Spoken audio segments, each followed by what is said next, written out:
గురువు గారు ఇప్పుడు అంటే ఆవిడ కూడా అదే చెప్తున్నారు. అంటే రాను రాను ఎక్కువ మంది పార్టిసిపేట్ చేస్తున్నప్పటికీ కూడా అంటే అది వేరే మార్గంలో వాళ్ళు వెళ్తున్నారని చెప్పేసి అంటున్నారు. అంటే ఏ విధంగా అవగాహన రావాలి అని అంటారు? అంటే పిల్లలకు కావచ్చు, పెద్దవాళ్ళకి కావచ్చు, అన్ని విషయాలు.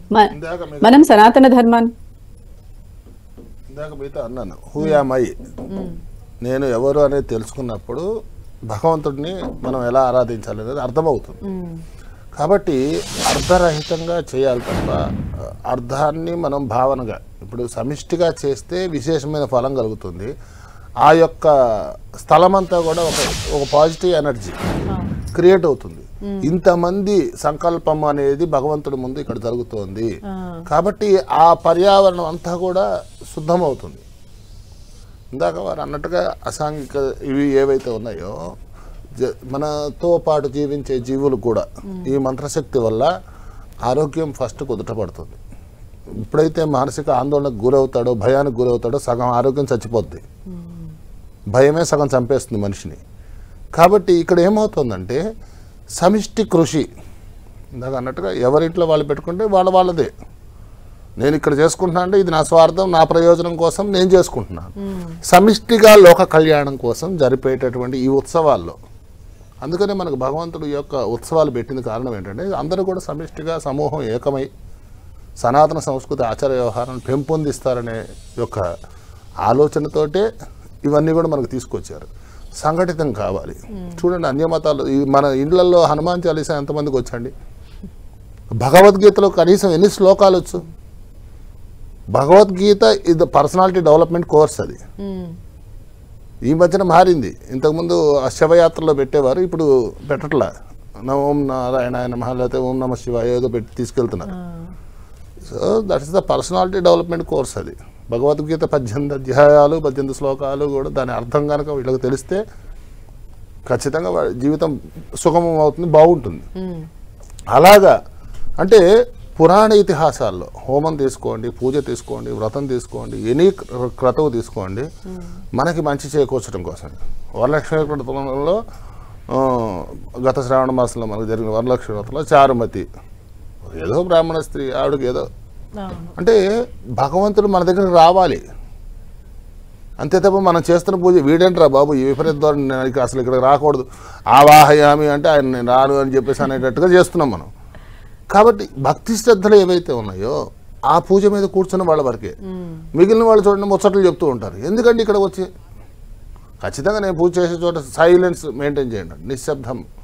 భగవంతుడి యొక్క దర్శనానికి పోయేటప్పుడు నిశ్శబ్దంగా వెళ్ళండి, నిశ్శబ్ద ధ్యానం చేయండి. మీరు ఇంట్లో కూర్చొని నిశ్శబ్ద ధ్యానం చేయండి, కళ్ళు మూసుకోండి.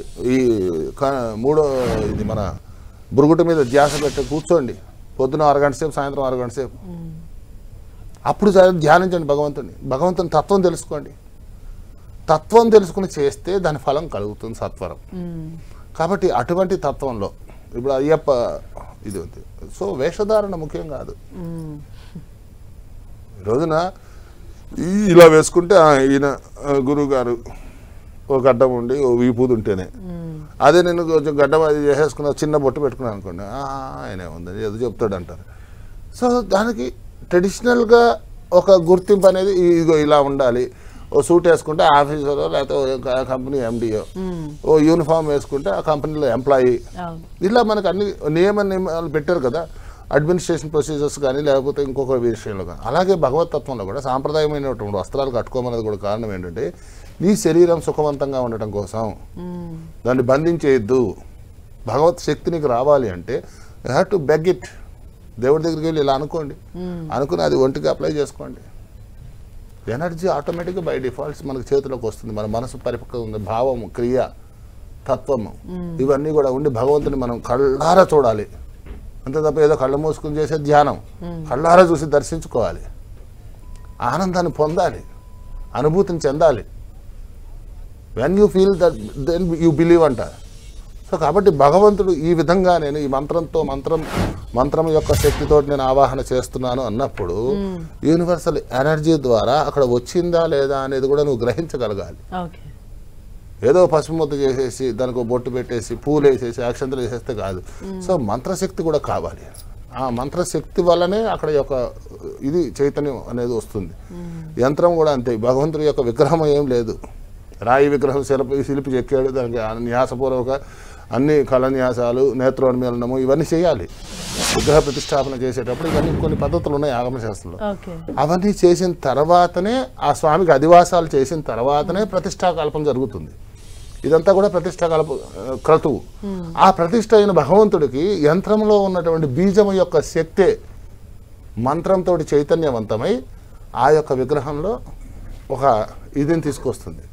అక్కడికి వెళ్ళేసరికి చూడండి, మనం తిరుపతి వెళ్ళాము, అక్కడికి వెళ్ళి స్వామి కనపడడం గోవిందా గోవిందా అంటూ ఉంటాం, అతన్మయత్వం వచ్చేయాలి. అలాంటిది మనం పందిళ్లలో పెట్టే గణపతుల దగ్గర కానివ్వండి, అక్కడ కూడా ఇటువంటివి రావాలి. ఆ భజన చేసామంటే ఆ భజన ఒక విపరీతమైన ధోరణిలో చేస్తున్నారు. అంటే ఏదో నేను అరిచేశాను నాకు వచ్చేసింది అంటే అవతల వాడికి కూడా నేర్పు.